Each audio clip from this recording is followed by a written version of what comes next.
Assalamualaikum warahmatullahi wabarakatuh. Perkenalkan nama saya Nishinda Rizky dengan NIM TR025 dari kelas akuntansi biaya BB. Di mana di sini saya akan menjelaskan tentang under applied overhead dan over applied overhead dalam akuntansi biaya serta pencatatannya. Oke, sebelum masuk dalam materi under applied overhead dan over applied overhead, di sini saya akan menjelaskan tentang applied overhead serta actual overhead, di mana overhead dibebankan serta overhead aktual.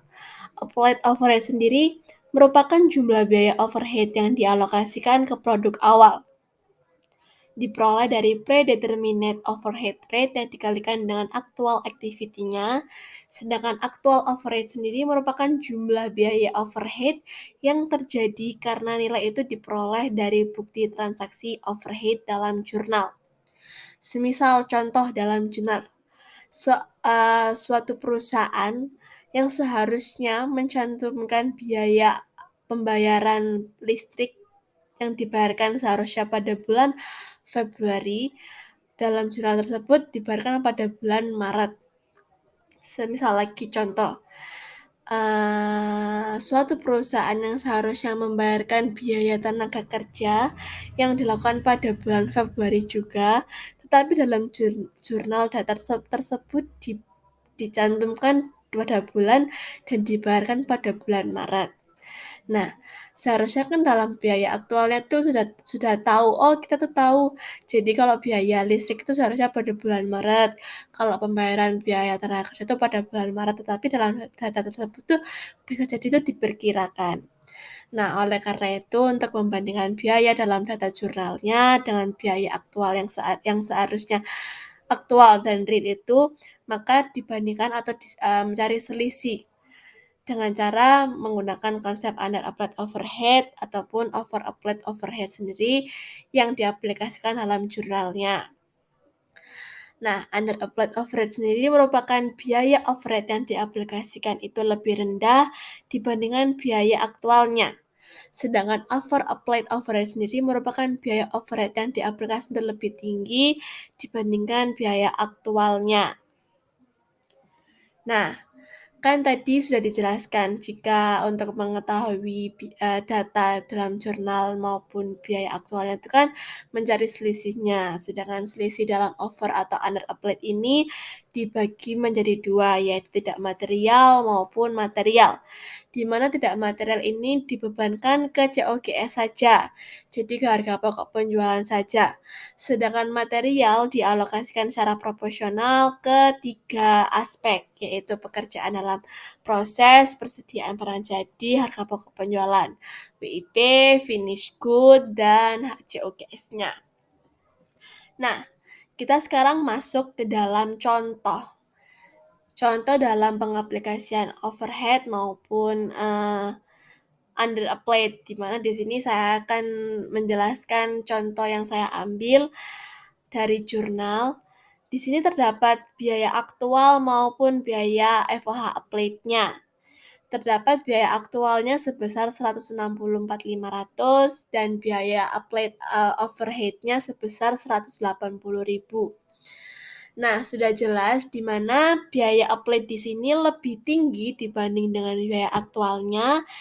Nah, dari proses tersebut dinyatakan berarti jurnal ini tuh termasuk over applied overhead karena biaya applied overhead yang lebih tinggi dibandingkan biaya aktualnya. Oleh karena itu, jadi terdapat selisih sebesar 15.500 dari biaya applied overhead-nya dan biaya aktualnya. Dari selisih tersebut terdapat dua, yaitu tidak material maupun material. Di sini saya akan menjelaskan tentang over atau under applied yang tidak material terlebih dahulu. Di mana dalam jurnalnya dituliskan jika kalau semisal tidak material itu dibebankan hanya ke COGS-nya saja, harga pokok penjualannya saja. Jadi debitnya yaitu FOH-nya sebesar 15.500, sedangkan kreditnya adalah harga pokok penjualan atau COGS-nya, yaitu sebesar 15.500 juga. Jadi inti dari over atau under applied yang tidak material ini, yaitu jika penjualannya tuh hanya dibebankan ke harga pokok penjualan saja. Nah, untuk yang material kita dibagi menjadi 3, yaitu pekerjaan dalam proses, WIP, terus COGS-nya, dan finish good-nya. Di mana debitnya yaitu FOH-nya sebesar 15.500 dan kreditnya adalah BIP sebesar sekian, COG sebesar sekian, dan finish grade sebesar sekian. Nah, dari aspek-aspek tersebut kan terdapat jumlah atau biaya yang tertera dalam jurnal tersebut. Nah, ini tidak langsung kayak ujuk-ujuk tiba-tiba dapat sekian. Nah, dalam materialnya dibagi lagi. Jadi untuk mengetahui jumlah atau biaya tersebut tuh dibandingkan dengan proporsinya. Jadi kita harus mengetahui proporsi dari setiap aspek tersebut untuk mengetahui jumlah atau biaya yang harus diterterakan pada jurnalnya. Nah, untuk mengetahui proporsinya, kita akan satu persatu akan menjelaskan seperti ini. Jadi contoh semisal jika jumlah dari aspeknya itu lebih besar, contoh nih kayak harga pokok penjualan setiap per harinya ya. Kan ini harga pokok penjualan per harinya 435 sekian. Nah, pasti kan proporsinya lebih besar karena jumlahnya itu lebih besar. Pasti semisal suatu aspek jika jumlahnya lebih besar, maka proporsinya yang diserap itu pasti lebih besar. Nah, harga pokok penjualan setiap per harinya sebesar 435 sekian dibagi dengan totalnya, maka mendapatkan proporsi sebesar 67%. Nah, sedangkan persediaan barang jadinya kan 0. Pekerjaan dalam prosesnya yaitu 212 dibagi dengan totalnya, maka mendapat proporsi 33%. Nah, sudah tahu nih proporsinya dengan berapa persentasenya, maka dimasukkan lagi ke jurnalnya.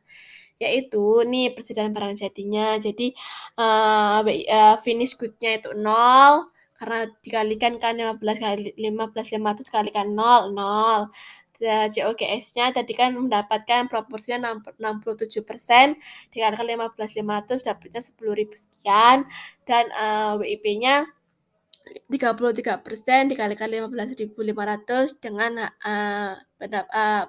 pendapat dengan jumlah sekian, 5.000 sekian. Jadi inti dari over atau under applied dari material ini, debitnya adalah FOH-nya, sedangkan kreditnya tidak dibagi menjadi COGS saja, tetapi menjadi 3, yaitu WIP, finish good, dan COGS-nya.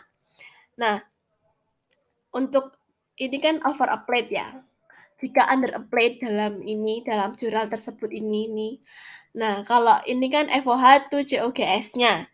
Jika under applied, jika semisal jurnal tersebut tuh dapatnya under applied bukan over applied, nah jadi COGS tuh FOH-nya, jadi debitnya itu COGS-nya, sedangkan kreditnya itu merupakan FOH-nya. Jadi kayak seperti itu. Jadi intinya kalau tidak material hanya dibebankan ke harga pokok penjualan atau COGS-nya. Sedangkan material dibagi menjadi 3 dalam penjurnalannya, yaitu WIP, pekerjaan dalam proses, COGS harga pokok penjualannya, dan finish good-nya persediaan barang jadi.